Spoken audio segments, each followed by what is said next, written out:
Hello Cancer, great to have you here. My name is Shauna. Today's reading is a general love forecast. As always, take the messages that resonate and release anything that doesn't. Don't forget to like and subscribe to stay connected with upcoming readings. Let's see what's headed your way, Cancer. Announcements to make, and I rarely make these announcements, but this is actually quite important, so let me just get to them first and then we'll go into your reading. Okay, first of all, I apologize for not getting your reading out last week. From now on moving forward, I think I will realistically only have time to do the monthly readings, so I'm just going to do the monthly readings. Okay. And then the second thing is, for those of you who have emailed me and inquired about personal readings, I am no longer doing personal readings. I don't have the time. And so I do have a colleague. Her name is Bridget. And if you'd like to book a reading, I would say I highly recommend her. And I've provided a link for her scheduling website in the description box below. So if you could, kindly transition over and book appointments with her, I highly recommend her. She has been a great source of insight and inspiration for me, so I highly recommend it. Okay, so just get a reading with her and see how things go. So when I was shuffling out this spread for you guys, I saw an image. It's kind of like a silhouette. It's a night sky, and there's a house surrounded by trees, and the moon is in the background, so the house shows up as a silhouette. And then everything in that house is dark, and then all of a sudden the attic light comes on, and it just this overpowering light emanating from the attic. It's a very haunting type of a feeling that I'm getting, but I'm also seeing as well that it's a light that illuminates the darkness. Okay, so that's what I saw. And what I feel, how that image applies to this reading is there's definitely some type of a major realization, major awakening, that light bulb moment that has entered your life or will be entering the rest of this month. For some of you, this is like an idea when it comes to income generating opportunities, okay? Something that's really profound, something that's very, very big. And I feel like it's an idea that you can take and run with it. And it's going to be very transformative when it comes to your financial sector. Okay, so it's an idea, it's lucrative, it's floating around out there. And I feel like it's coming into the fold to show you, here's how it can be done. So if you've been thinking about something, I feel like this is a really good time for you to launch something. It's a good time for you to grab this opportunity and run with it. And then I'm also seeing in the financial sector, for some of you guys, you're at this point, King of Pentacles, very financially stable, and you're trying to figure out, what's next. Like you might be at the top of that career ladder, and you're just like, well, I don't really have anywhere else to climb. So what's the next stage for me? What's the next step? How am I going to, what do I need to transition into, or where should I look so that I can continue to increase my skills, continue to increase my income generating potential, which is a really, really good place for you to be. Be very careful about speculative ventures, okay? This is like high risk, high rewards. Be very, very, very careful about that. So yes, there is an idea floating around out there for you to generate income, but if it's like gambling, if it's something that involves a lot of risk, I would urge you to be careful, mainly because we're coming down here from the King of Pentacles to the Five of Pentacles, which is financial loss. So look at situations very realistically and make sure that this project, this idea, this whatever it is that's coming into the picture, that it passes, the common sense test. And especially if it's really high risk, I would advise you to sit still and mull it over, okay? I'm also feeling as well, some of you are really trying to stabilize your financial future, and this is a different segment of you guys, and you feel like you're just starting out. You feel like, okay, I'm kind of like, this newborn. I have a long way to go before I can get myself financially where I need to be. And it can feel a little bit disheartening when you have so much potential and you see yourself, like with a lot of potential, with a lot of growth potential, especially. But it can seem as if it's going to take some time to learn all the skills, to climb that ladder, to be where you need to be. I don't see any obstacles standing in your way. I feel like there's a lot of information that you have to learn. There are a lot of things that you have to know how to do in terms of like protocols, procedures, accumulating knowledge in order to do your job, in order to. I see a lot of people who might actually be students. So, for example, if you're on course to get your bachelor's, you might be like, okay, once I get this degree, once I graduate, the whole world of opportunities will be available for me. So you're getting kind of antsy and you're getting kind of anxious. Like, I just want to get through school. School is just school. And afterwards, that's when my life is going to start. Okay, some of you could even be getting a master's, could be like getting frustrated and impatient about, even doing like a PhD coursework.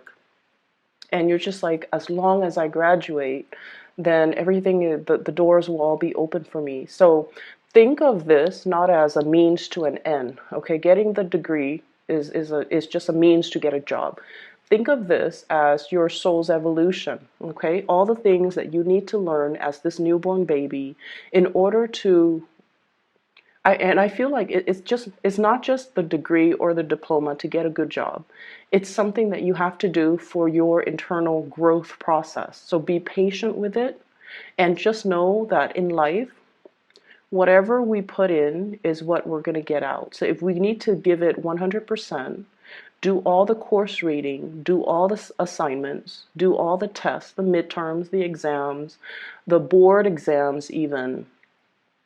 It's knowledge is, the accumulation of knowledge is an ongoing cumulative process. So we can't really cut corners and we can't really just wish for that end date. Okay, so enjoy the process, live in that moment, ground yourself, and really find purpose in the day-to-day of what you're doing so that you're not getting frustrated, so that you're not getting anxious and impatient with this process. So I feel like there's something that's going to take a while to accomplish.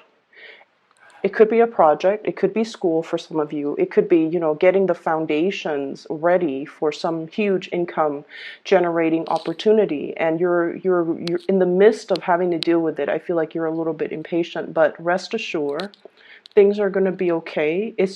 I feel almost like the universe is teaching you delay gratification. It's teaching you discipline, a lot of discipline. It's teaching you to accumulate knowledge.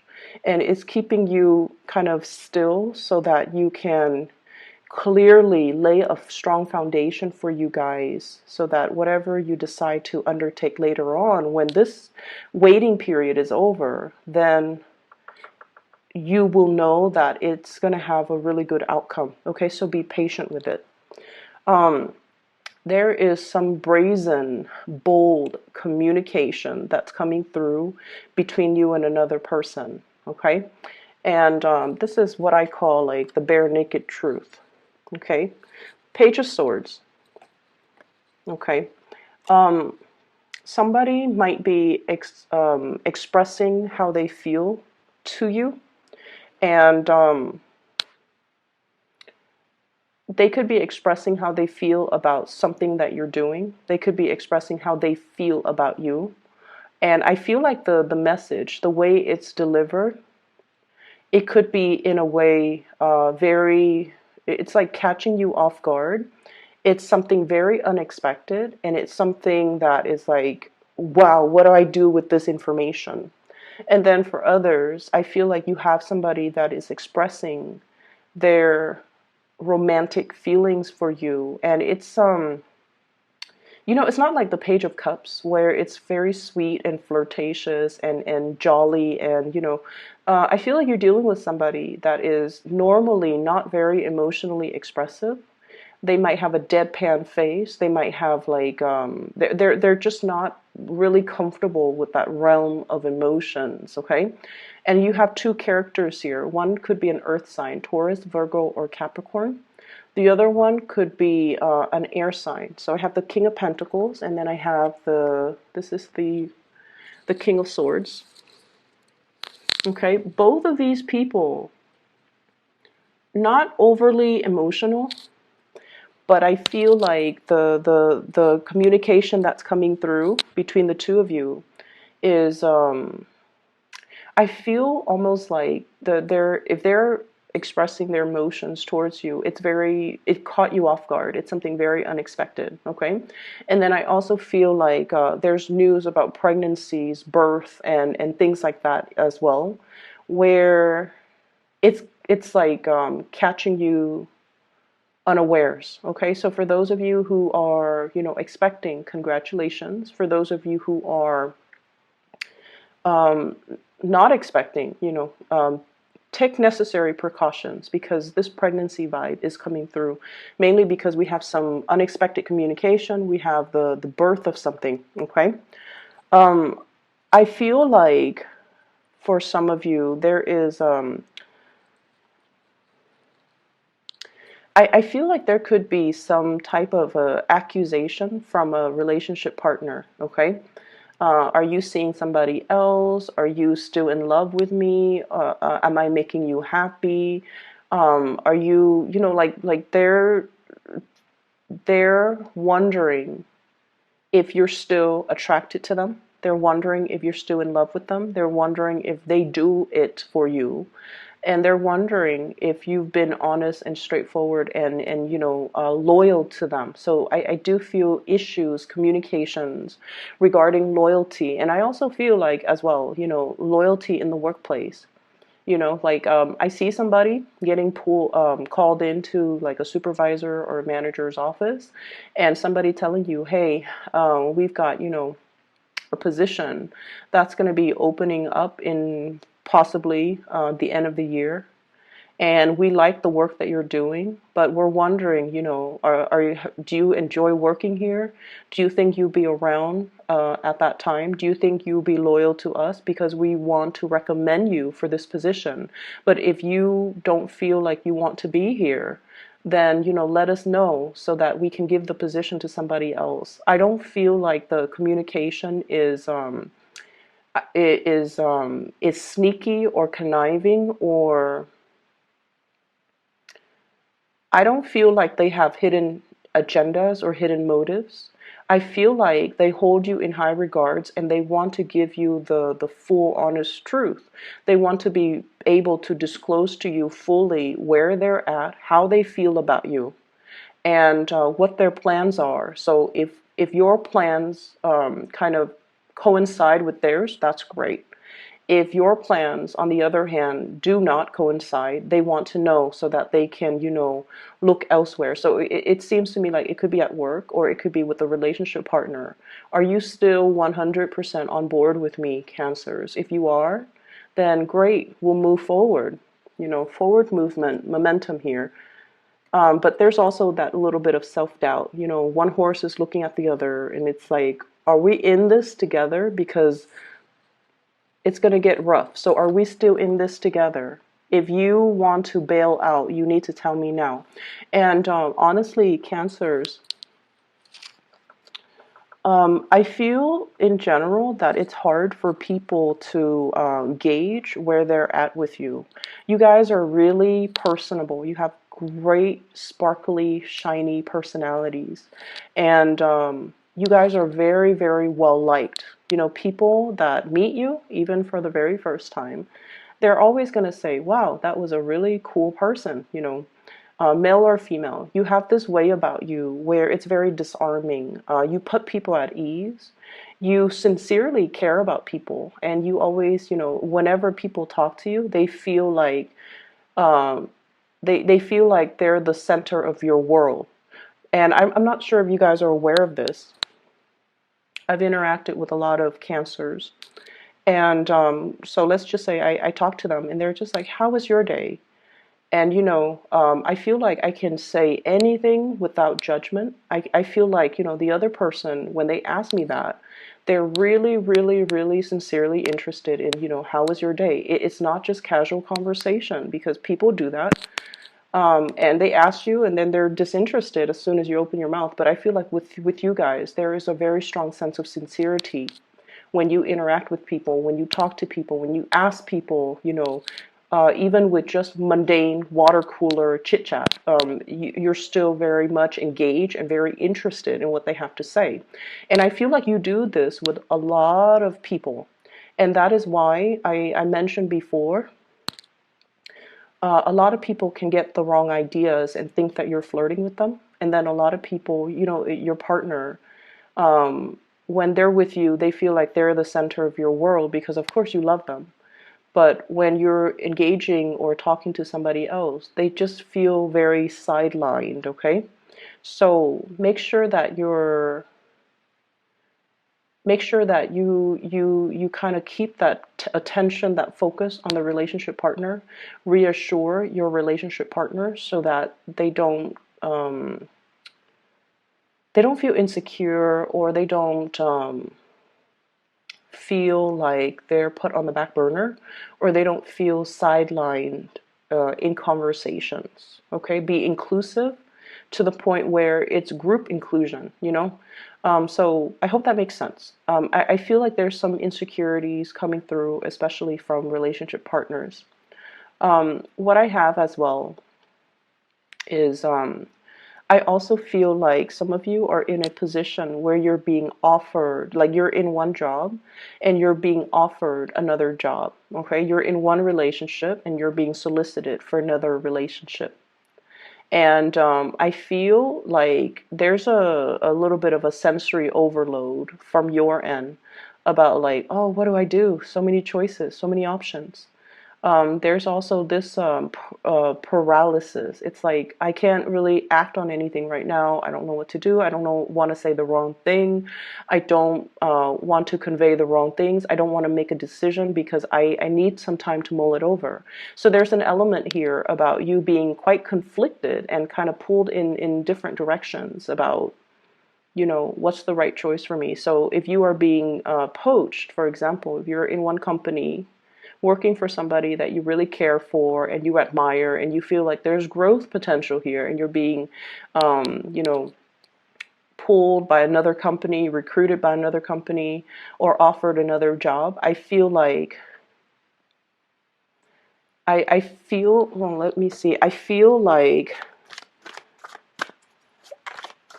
it's catching you unawares, and I feel like the new job, yeah, I feel like the new job, they really want you, okay? I call this bending over backwards to accommodate another person. They really, really, really want you. They really want you.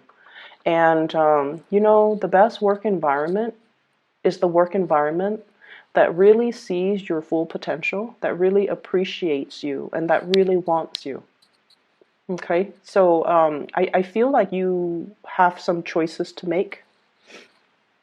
And then I also feel like if you're in one relationship, there might be somebody telling you like, hey, I really like you. When if you ever find yourself single, then, reach out to me. And in that situation, I see you kind of recoiling like, I don't know what to do with that information. And I feel like you can trust people and take what they say at face value. Okay, this is options opening up. You can take what they say at face value. If they're telling you if you ever find yourself single, then contact me. They don't expect a response from you. I mean, unless you're single, right? But if you're in a relationship already and you're happy, then just leave that alone. Okay, don't work yourself into a frenzy. Okay. So I definitely see some temptation with work, with relationships as well, coming through. Testing your loyalties, I feel. testing your loyalty. So, stand firm in whatever it is that you hold dear, whatever it is that you love, whatever it is that you value. Don't waver. Don't think about what if, because, a lot of the times when new opportunities open up, we forget or we take for granted what we already have. So this is telling you, if it's a job or something, I feel like they really like you. They really like you. But if you're happy where you're at, then, work from that standpoint. Make the decision from that standpoint. Okay, don't think of it as missed opportunities, or if I don't do this, I'll never get that opportunity again. They want you, so they will continue to wait. Okay, so let's brush that aside. So that's the first 6 cards here. The last 4 cards.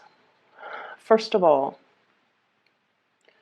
what I'm feeling here is I do see relationships, and where one person is doing a lot of the shouldering of the responsibilities, okay? Housework, child rearing, being the only person to bring home the money. And you might be in a situation where you feel almost as if there's some imbalance regarding, who's doing what in the relationship, okay? Who is putting 100% in the relationship, and then who's not doing their fair share. I also feel like there might have been some types of talks, communication, compromise about, okay, I drop the kids off at school, and then you have to help me pick them up, okay? Or, I cook on weekdays. You have to chip in and help me cook on the weekends. And I also feel in some way there's an energy here about people pooling their resources together. It could be at work, it could be a relationship partner, and then one person is sort of like reckless when it comes to spending things, spending money very frivolously. So I do see like issues when it comes to money, when it comes to finances, when it comes to the give and take, when it comes to, hey, we agreed on this. Why are you breaking the terms of the contract? Those discussions, I feel like, are coming to a head or are being discussed. What I feel is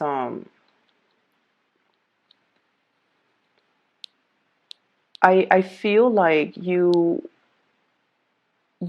so keep in mind, I feel like everybody that's around you, their communication style is very straightforward, okay? Don't read between the lines. There's nothing to read between the lines. What they say is what they mean, okay? So for example, okay, if your supervisor tells you,